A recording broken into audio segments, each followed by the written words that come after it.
de cette affaire d'Amir Rabati. Mais d'abord, on va aller retrouver Youssef Chani du côté du stade Jallan, pour ça. La Botola Nivea Men en direct de la rentrée Diab Casablanca vous est présentée par Nivea Men. Nivea Men, tout commence par vous. مرحبا بك معنا يوسف شاني. مرحبا بك اهلا بالوكيل ومرحبا بالجميع المستمعين مباشره من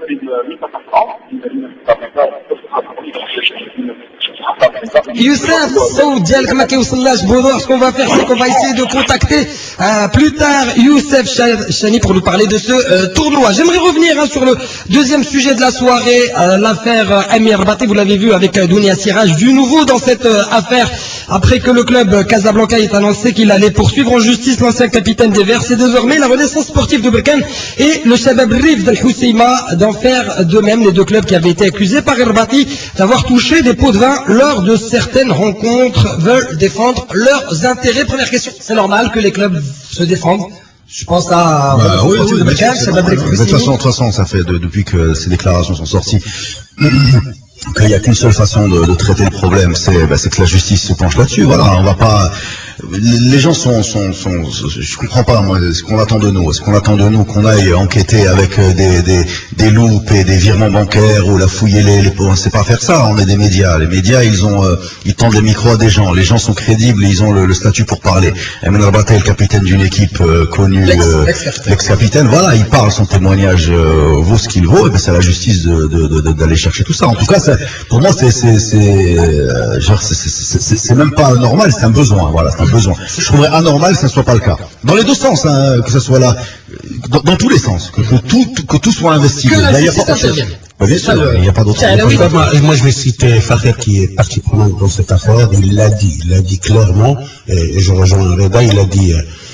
Si c'est vrai que Rabati chez les Habs, sinon il faudrait ouvrir une enquête. C'était hier dans l'émission tout simplement pour voir ce qu'il en est, parce que le problème est très délicat, très sensible, très grave. Donc il faudrait qu'il y ait enquête et qu'il y ait des poursuites. Honnêtement, je trouve que ce que font aujourd'hui Berkane et Housseima, de la pure communication. Pour toi, c'est de la com. C'est la com. Pourquoi? Si j'ai compris, si j'ai bien lu ce qu'a dit Amir Rabati, à aucun moment il n'a dit qu'il a acheté ses équipes. Il a dit qu'il a été, qu'on l'a prié de contacter les joueurs de ses équipes qui ont été entre parenthèses. Très honnête. Il a cité ces deux clubs. Très honnête. C'est-à-dire que le match, il n'y a pas eu de problème. Donc moi, je peux très bien comprendre que Fakher aille en justice, que Bosseri aille en justice, qu'ils ont été cités, que le Raja, en tant que partie civile, aille en justice, que les ultras du Raja aillent en justice. Pourquoi les ultras du Raja? Les adhérents, ils ont été touchés quand même dans l'image de leur club. On les accuse de rien. Non, les adhérents. Ils veulent défendre leur club. Mais non, même les ultras, ils ne sont pas avec moi tout à l'heure. Non, mais les adhérents. À la limite, je peux comprendre cette approche. Les adhérents, c'est autre chose. Les adhérents, c'est pour le geste qu'il a fait. Les adhérents, ils ont un comité qui les représente. Le comité en place, c'est les adhérents. Au contraire, je peux comprendre le public plus que les adhérents. Non, mais même les adhérents. Des clubs. Non, le public n'a rien à voir. Ces clubs-là, ils doivent au moins attendre la justice, ils doivent attendre ce qui va en décoller avant de...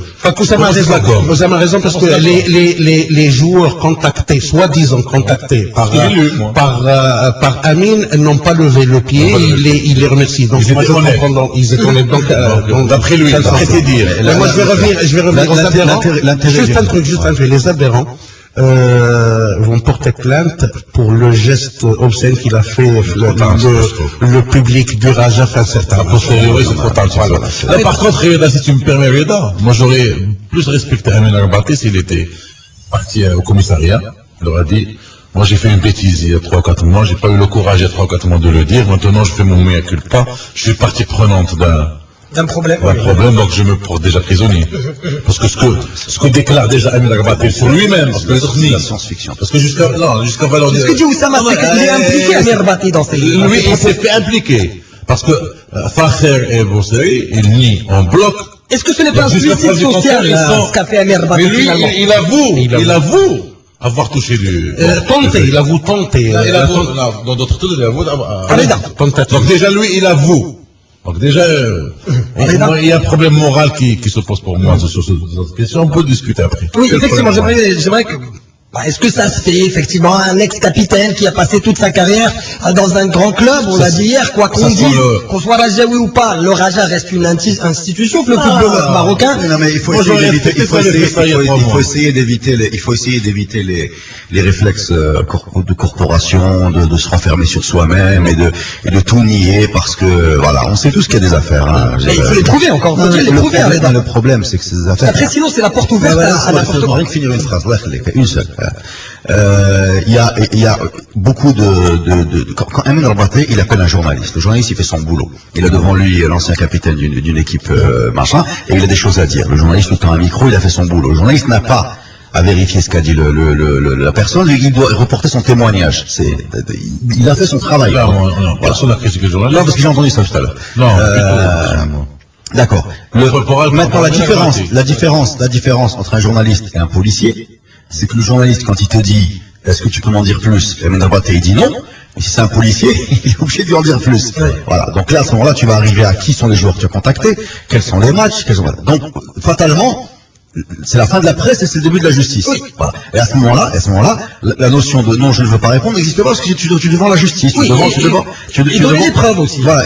Oui, mais les preuves, les propos, faut les prouver. Le problème, et c'est là où on touche du doigt toutes les affaires de corruption dans toute l'histoire de l'humanité, c'est qu'elles sont rarement prouvables. Pourquoi elles sont rarement prouvables? Parce que les gens, ils se transportent pas avec des... Témoignage contre témoignage. C'est témoignage contre témoignage. Exactement. Exactement. Et là, on va arriver là, je termine. Parce que tu es parti. Il termine là, ça va juste après. Sur le moral, mais tu es parti. Donc je veux te ramener, moi ce qui m'interpelle, c'est que ça sent le règlement de compte. Est-ce que toi tu sens le règlement de compte, toi, en tant qu'observateur? Moi je suis obligé de sentir le règlement de compte, mais je ne peux pas articuler toute mon intervention sur le règlement de compte pour une simple raison, pour une bonne et simple raison. C'est que s'il y a 1% de chance que, y compris dans le règlement de compte, c'est les motivations de Amin Rabaté. Les motivations de Amin Rabaté, à la limite, c'est presque secondaire devant la crédibilité du championnat. D'accord?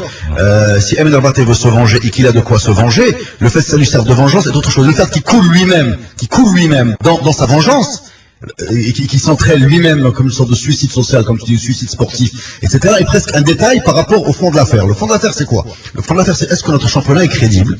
Est-ce que ce qu'on entend tous dans les cafés, dans les couloirs, dans les machins, etc., va continuer? Est-ce qu'un jour on aura un petit peu de considération, je cherche le mot, de crédibilité pour notre championnat? C'est ça le sujet. Après, que ce sujet-là, qu'on passe une période X ou Y pour en arriver là, ce que je pense tous les supporters du football, parce qu'avant le bataille, il y a eu Garzito, il y a eu, on le sait tous, c'est bon, ça passe, mais aujourd'hui, là, on est bloqué là-dessus, pourquoi pas, j'ai pas de problème. La vraie question n'est pas, dans l'environnement dans lequel on vit au Maroc, on peut pas balayer d'un revers de main, dire c'est juste un règlement de compte. Il y a 1% de chance que ce soit pas un règlement de compte, il faut que ça soit nettoyé. Mais le problème, c'est que ça ne sera jamais nettoyé parce qu'il n'y aura jamais de preuves. Donc à part s'enfoncer lui-même dans la catastrophe. Et instaurer un climat de suspicion aussi. Voilà. Et des questions. Alors, mes amis, je vous promets qu'on va poursuivre ce débat vraiment passionnant juste après le grand journal des sports et juste après la pub. Est-ce qu'on a le temps d'aller retrouver Youssef Chen? Non, on n'a pas le temps, c'est l'heure de la pub. On s'arrête 2 petites minutes et juste après, Dounia Sierras pour le grand journal des sports.